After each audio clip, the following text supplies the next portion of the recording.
Welcome to the Stogie Show, episode 65.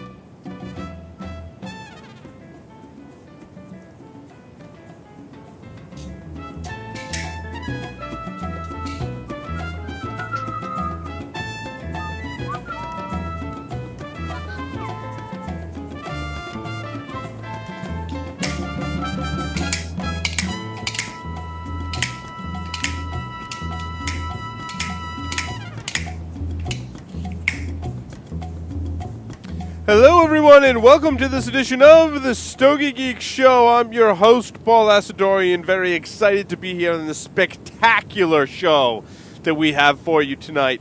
We've got a cigar of the week, we've got special guests, we got Stogie Santa, we got listener feedback. We got smokes of the week to talk about, fantastic cigars. I'm so excited.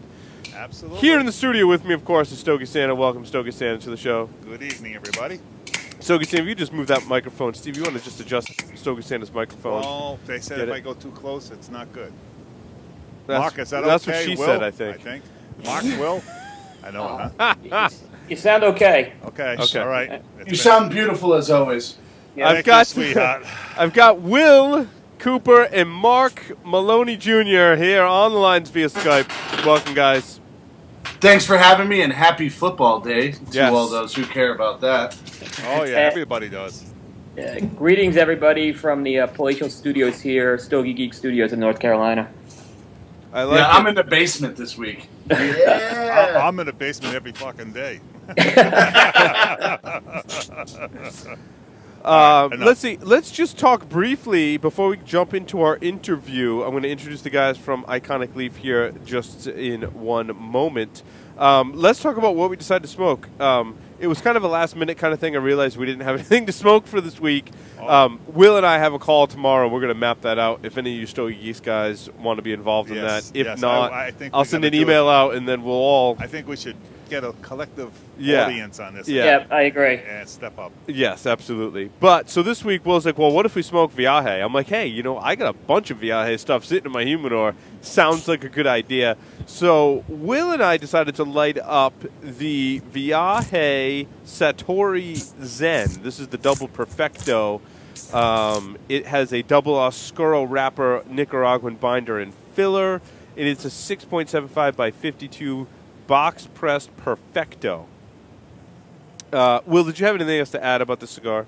Yeah, this I think both me and you are smoking the 2010, which Yes. is that double Oscuro wrapper, which they changed in 2011 to a traditional San Andreas Maduro.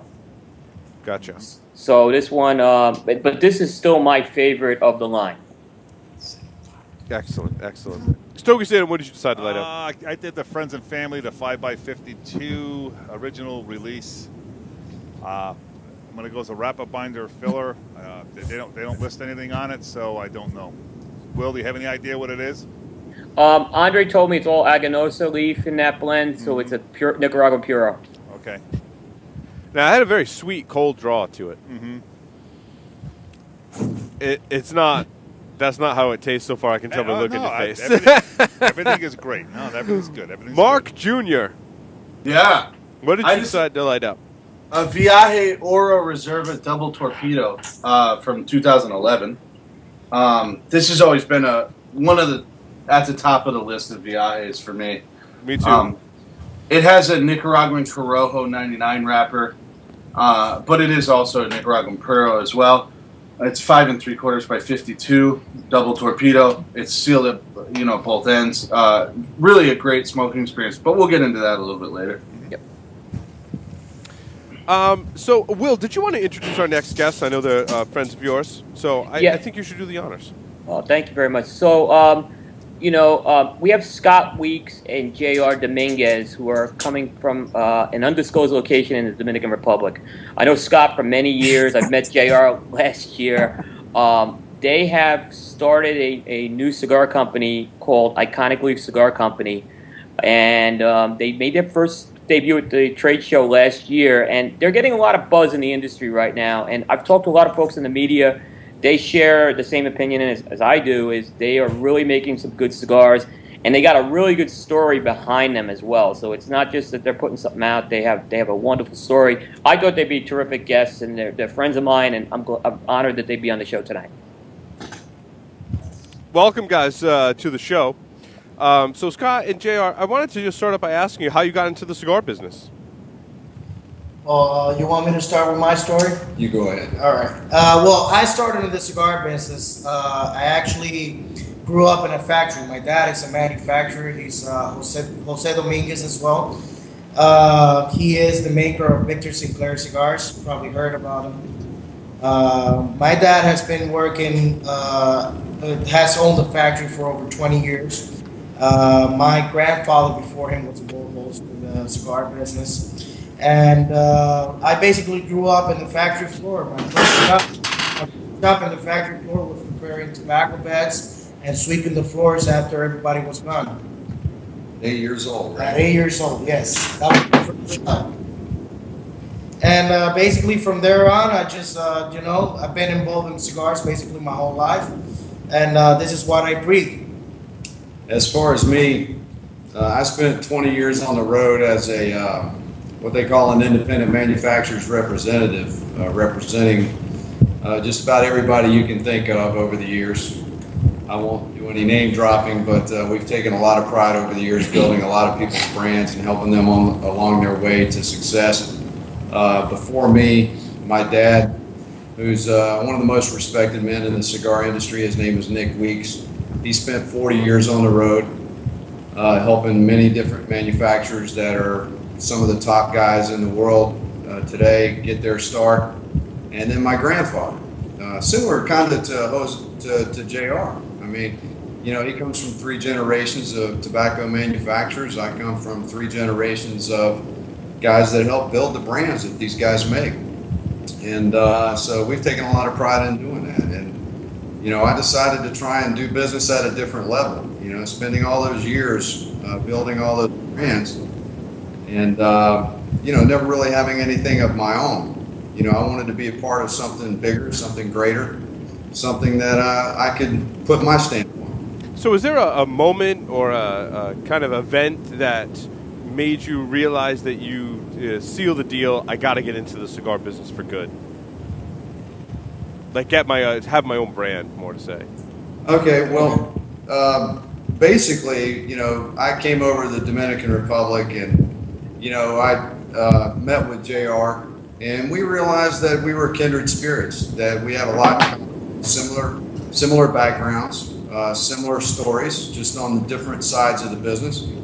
I had some ideas as far as marketing that I had learned over the 20 years that I'd been out on the road helping other people market their products. He had great ideas that he wanted to do as far as development of products and bringing them out to the U.S. market. And we realized during a conversation that basically we were two ends of the same stick. Yeah, we call that a bromance. Yeah. Is that how you guys refer to them? They're hugging on camera now. That's very nice. Very nice. Don't try and get in the middle of it. From the front or the back. So tell us a little bit about the lines that you first came out with. Okay, well, in the beginning, basically our philosophy as a factory, as Tabacalera Leyendas Cubanas, which JR runs, was to make cigars that were flavorful and yet smooth at the same time. We want everybody, no matter who they are, whether they come into liking cigars as a mild cigar smoker, a medium cigar smoker, or a full-bodied cigar smoker, to be able to smoke a recluse and appreciate it for the flavor, but not a cigar that they can smoke one of a day and it basically knocks them down and they say, oh, you know what, that cigar kicked my butt, I just can't do it anymore. What we do is with our fermentation, okay, which for those of you out there, the listeners that aren't really familiar with what fermentation is, basically what it is you take the tobacco in the bales in the factory and you wet the leaf. And as the moisture evaporates out of the bales, it brings the ammonia in with it. Now, the more you do that, the more ammonia is going to come out. Now, most factories ferment their leaves for anywhere from 2 to 3 months. At Tabacalera Leyendas Cubanas, every single leaf in the recluse is fermented for 2 years. Okay, so that goes, every leaf goes through 8 3-month fermentation cycles before it's allowed to be part of the recluse cigar. So basically what that gives you as the end result in the cigar is it gives you a cigar that has all the flavor that the leaf has to offer with none of the baggage. Where does the name recluse come from? Well, I'll take that one, okay, because that was, okay, basically another mantra of our factory is that we want to lead, not follow. With the invention of the canoe shape last year, which was inspired by a kayak boat that we invented and we applied for a trademark on, to this year's release of the Sidewinder, which is round and box press at the same time, our whole process has been to be innovative and lead, not follow, because, hey, it smells better at the front of the line than it does the back of the line, okay? So sometimes in order to do that, you have to stand on your own. Sometimes you have to be off to the side because there's a lot of people going to tell you, hey, this isn't going to work, that's not going to work, you can't do this, you can't do that. Well, you know what? If people listen to that every day, we probably wouldn't have the internet that we're talking on.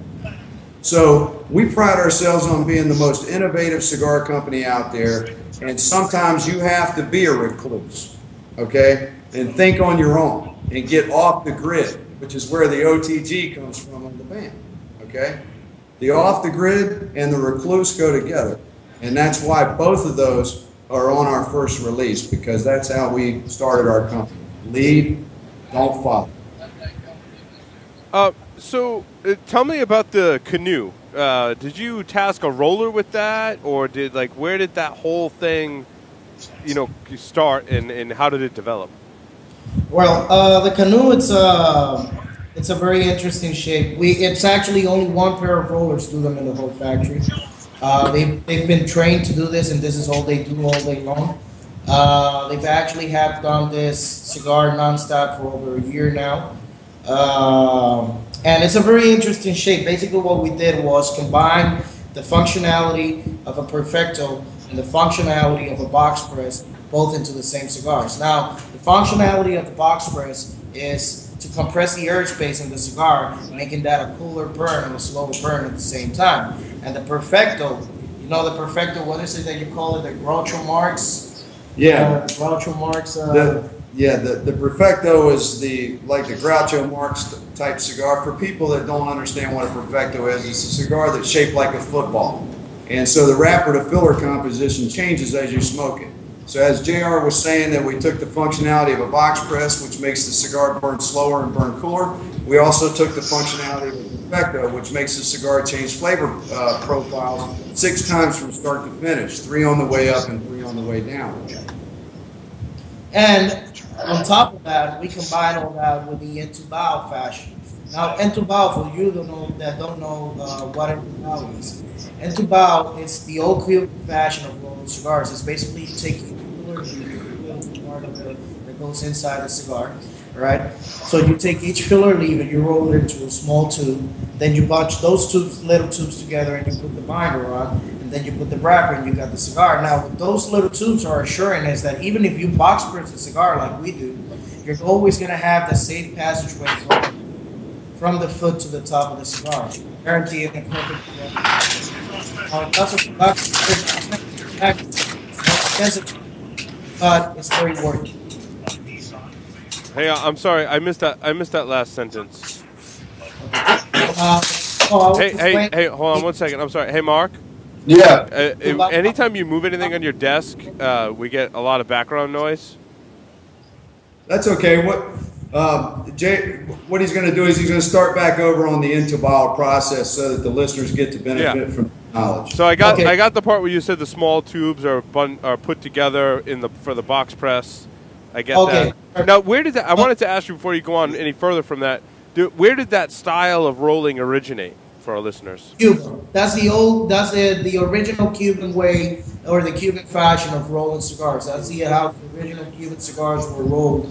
and most of them are still rolled to today's date In Cuba. Yeah. in Cuba. I gotcha.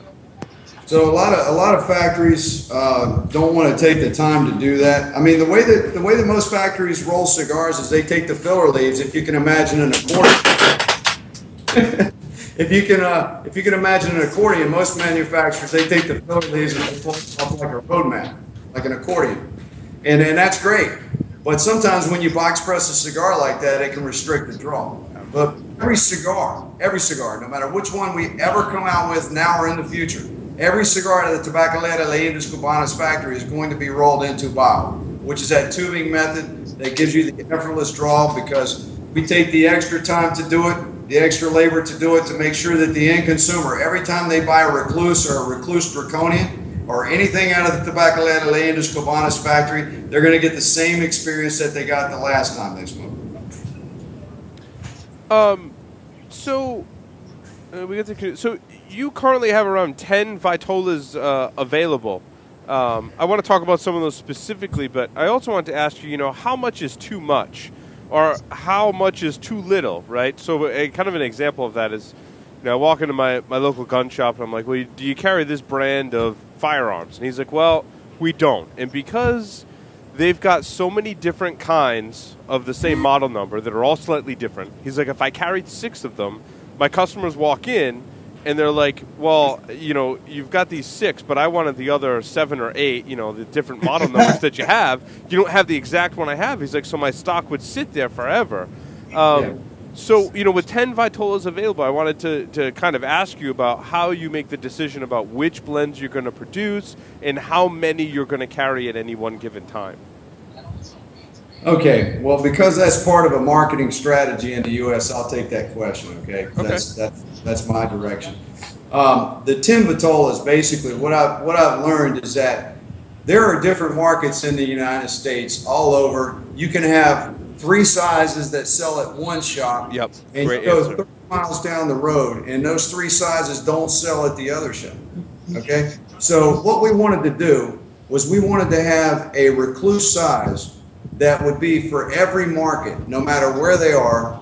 There are at least 3 facings of Recluse that they can carry in their store. I don't care if they're in Kalamazoo, if they're in Poughkeepsie, if they're in San Diego, wherever they are, there is 3 to 4 sizes of Recluse that they can carry in their store. Now, to take it, and by the way, with the Draconian, we have 16 faces totally. We have 10 faces of the regular Recluse, and then we have 6 facings of the Recluse Draconian, which is our new blend from this year's IPCPR. And then to take that a step further, there are different types of price points that can be tolerated in different markets around the country. So not everybody can afford a cigar in a price point that maybe these guys over in another market are buying. So what we wanted to do with the 10 facings of Recluse is we also wanted to make sure that there was a price point that every single consumer in the United States could be able to find a way to get in and buy a Recluse and be able to have a cigar that they can afford. From the Petite Corona that retails for $5, all the way up to the Exceptionales, which is a 7.5 by 56 that's $9.95 retail. And then you go up to the 3 special edition cigars called the Cadus, and those retail for $10 to $12. So there's a price point and there's a size for everyone, no matter what market they're in the United States, and that's the thought behind that. Oh, that's great. That's a great answer. Can you tell us a little bit about the blend of the blending of the different tobaccos in the Recluse cigar?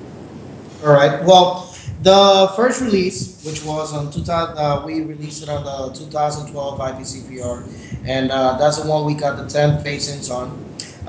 It's called the Recluse OTG, and this cigar is a Brazilian Veludo wrapper it's a special strain called the Cubra.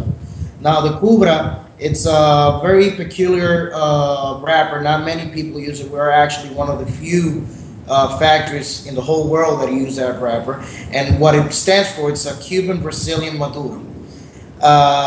Then it has a proprietary binder called the MBC.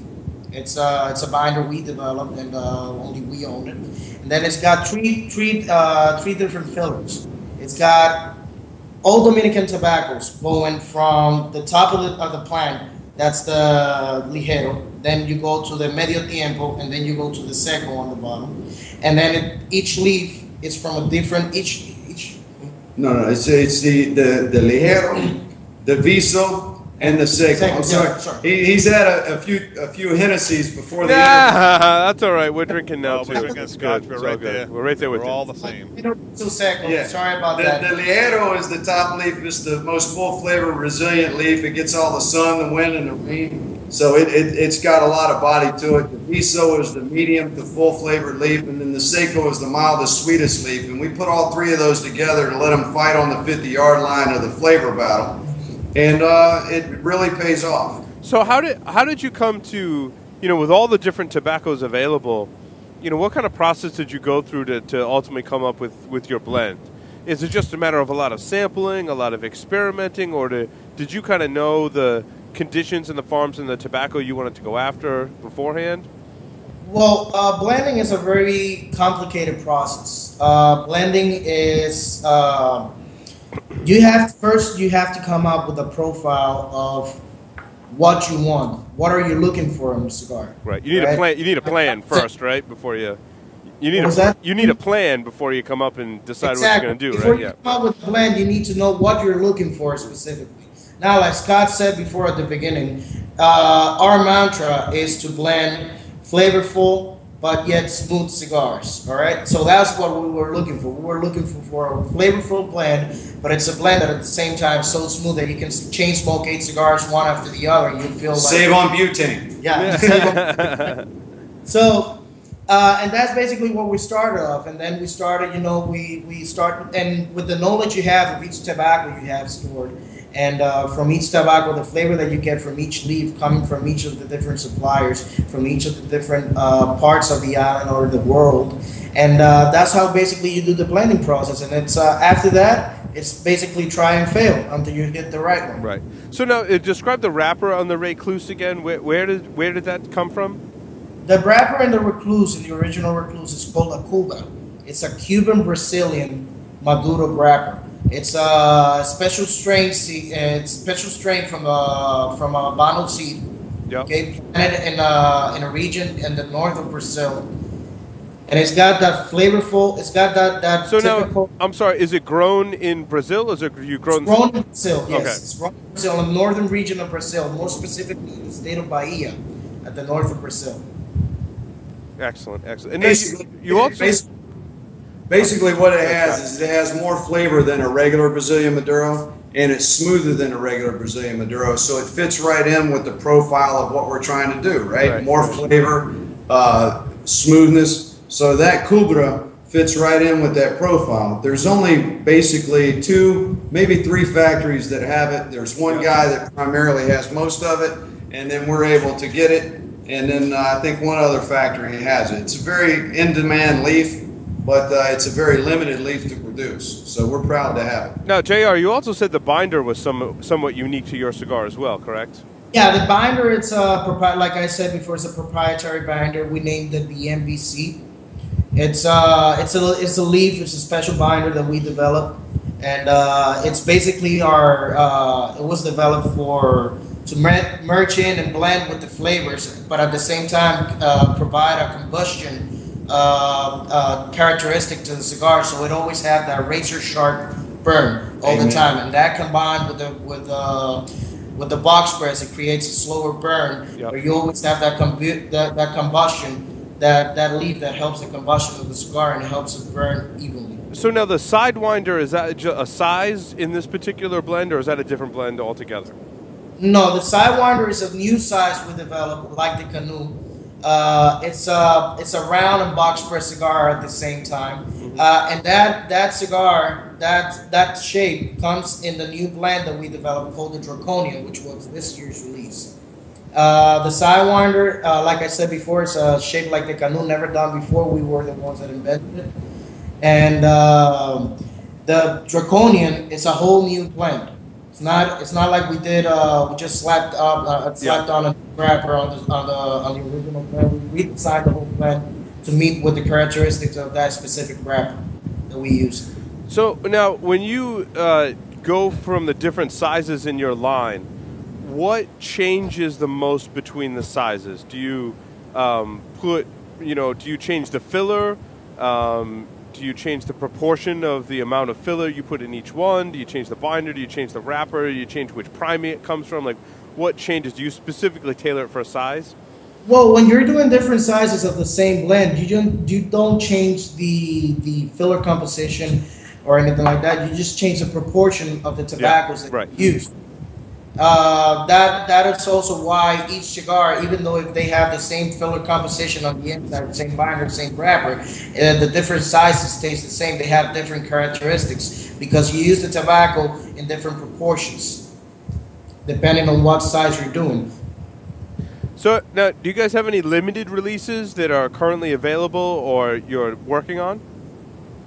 We are always working on something. Mm-hmm. As most blenders that we talk to are, right? Yeah, all of them, right? But like I said, we're coming from an undisclosed location in the Dominican Republic, so the things that we're working on, we can't tell you. Otherwise, it may be dangerous for you to have that information. So what? Especially me, right, Scott? What's that, William? Especially me, right? Exactly. So Listen, I what? want to tell you something. Will Cooper, okay? That guy is one of the most amazing people I have met in my 20 years in this cigar business. You guys have somebody working with you that is a top-notch human being, 360 degrees all the way around. That guy is 100% genuine. That's we talked about bromance in the beginning part of the interview. We all have a bromance with Will as well. So Will's easy guy to feel warm and fuzzy about, man. I tell you. So now, if you were to come out with a limited edition, or you see all these other limited editions come out, what's your thinking about whether it will be truly limited or a limited that will be re-released? Like, what do you think about that happening in the market, and how are you going to kind of structure your own strategy with limited releases? Okay, I think the direction that we're going to take is, we kind of, I would prefer to call them special editions, because what I want to do, and I think what JR wants to do and what we've agreed on, is to come out with special editions. We don't want to come out with something that we're going to get the end consumer really liking and then have to pull it away from them. That's not what we're doing here. We want to bring cigars to our customers, our fans. We want to bring cigars to them that they can like and they can keep liking. We don't want to tease them with a banana and then pull it away from them. Okay? So we are going to make special edition cigars. So what do you do to keep the consistency both in your regular production and special editions that the conditions may change when you're growing the tobacco, but yet you still have to keep that consistency? So what are some of the tactics that you employ to keep that consistency? Well, there are certain processes when you're processing the tobacco before going into production, and when you're aging and fermenting. There are certain processes that you take into account and that you have to do in order to assure that the quality of the tobacco is always going to be the same. Otherwise, a bad crop 1 year may jeopardize your whole production. But then you must take into account different variations, and you must prepare in ahead. That's why we have tobaccos that have been aged for 2 years. Now that means that for next year, we already have the tobaccos that are aging in our warehouses, and that for next year, we're going to have already our supply there. And for next year, all right, the tobacco that we're getting in this year that's going to be used in 2 more years at least, we're already taking that tobacco in and putting in all the different processes and all the different steps that we need to take in order to ensure that the quality of the tobacco always stays the same. We have a responsibility to our customers, and we have a lot of mantras at Iconic Leaf Cigar Company and Tabacalera Leyendas Cubanas, and one of them is failing to plan is planning to fail.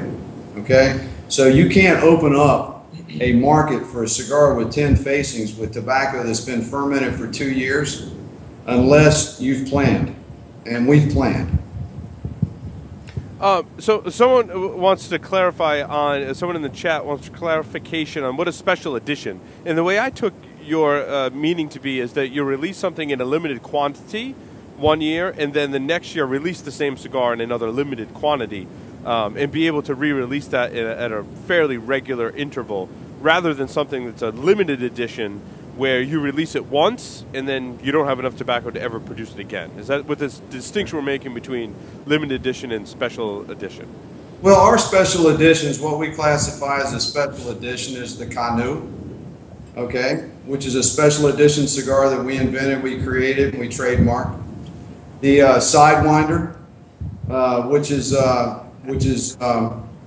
you know, kind of a flattened round shape with box press on the sides. That's a special edition, and it's classified that way on all the price lists to the retailers.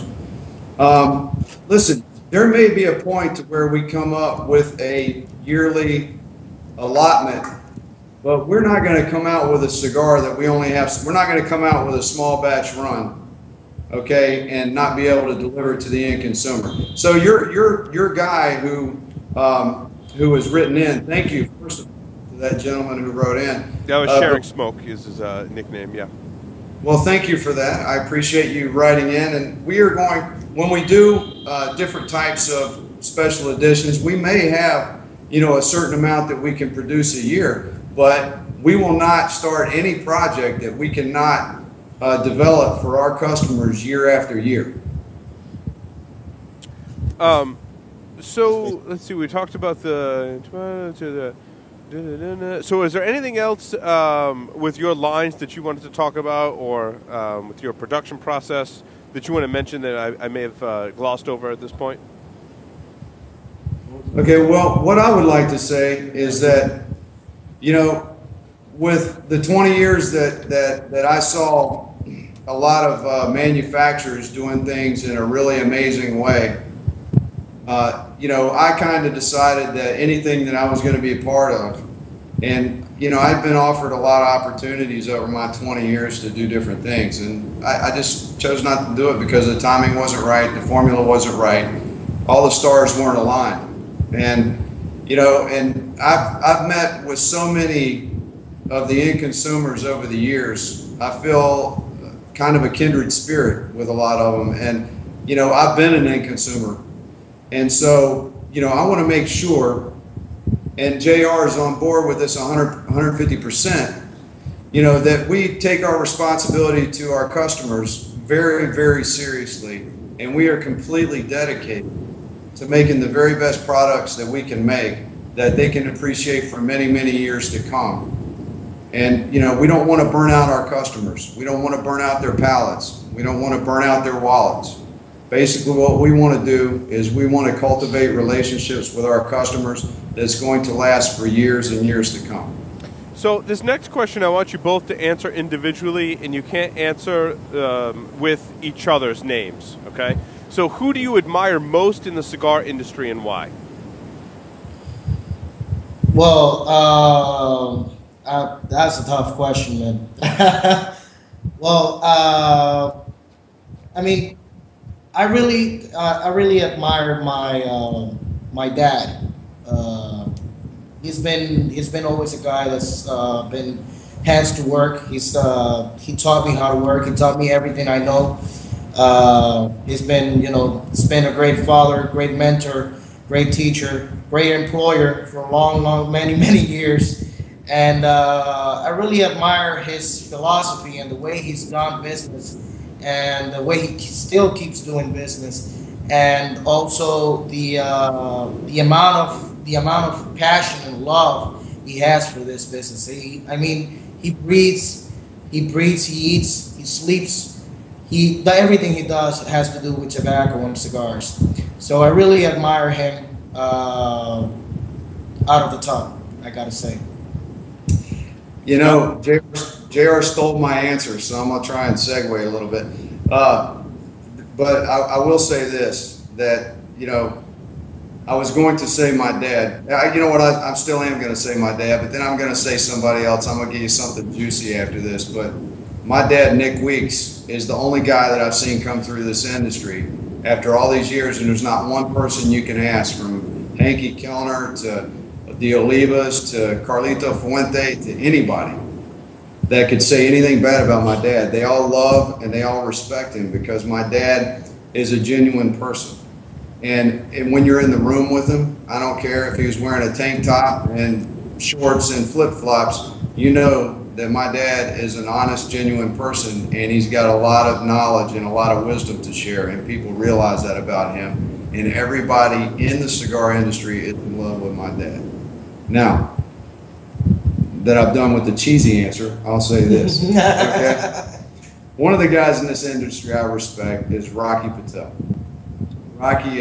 Rocky came, I mean, that guy was one of the he's like the grandfather of the new energy movement into cigars. When nobody else was working hard, this guy was burning the candle at both ends, sleeping 4 hours a night, busting his butt every day, and his philosophy was what his dad taught him, is that if you work harder than everybody else, you will eventually get ahead.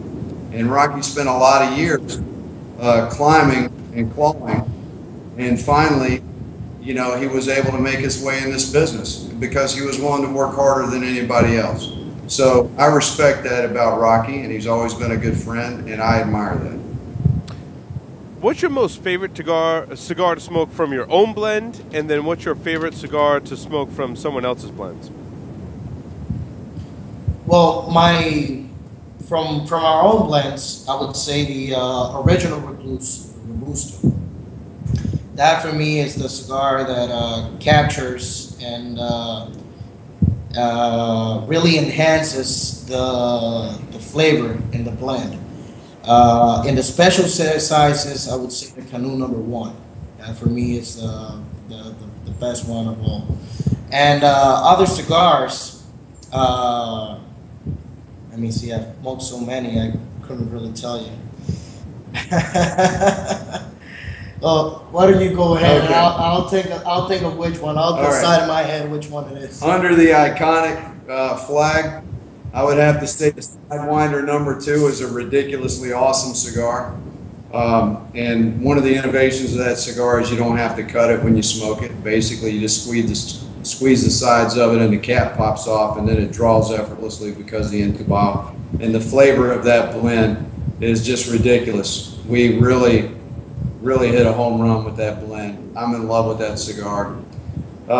As far as other people's blends, I would have to say the Jaime Garcia limited edition with the Pelo de Oro tobacco in it is a phenomenal cigar, and the My Father limited edition. Both of those cigars have the Pelo de Oro tobacco in them, and both of those cigars are just phenomenal. The only thing is that you just can't find them anymore.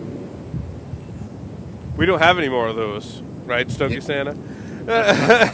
No comment. So, JR? Yeah. What is your, outside of your own blends, favorite cigar? Outside of my blends, I think I'm gonna go close to Scott. It's one of Pepin's doing, and definitely went with the Tatuaje. I think it's a Reserva Limitada Tatuaje. It's the #7 Reserva. No, yeah, that's the one. I've had that cigar I think 2 times, and it's really taken me out of my game. You know, it's really taken me somewhere else. Fantastic smoke. Yeah, the 7th Reserve is pretty awesome. Yes, it is. Let's see. So what's next for Iconic Leaf? Anything you want to talk about what's next, or is it a closely guarded secret at this point? We're going to go to Disneyland. Yeah. That says it all. There you go. Will or Mark Jr., Stokey Santa, did you got any closing questions for our guests? Go ahead. JR, this is for you. With that, with 10 different Vitolas, production-wise, how do you handle that?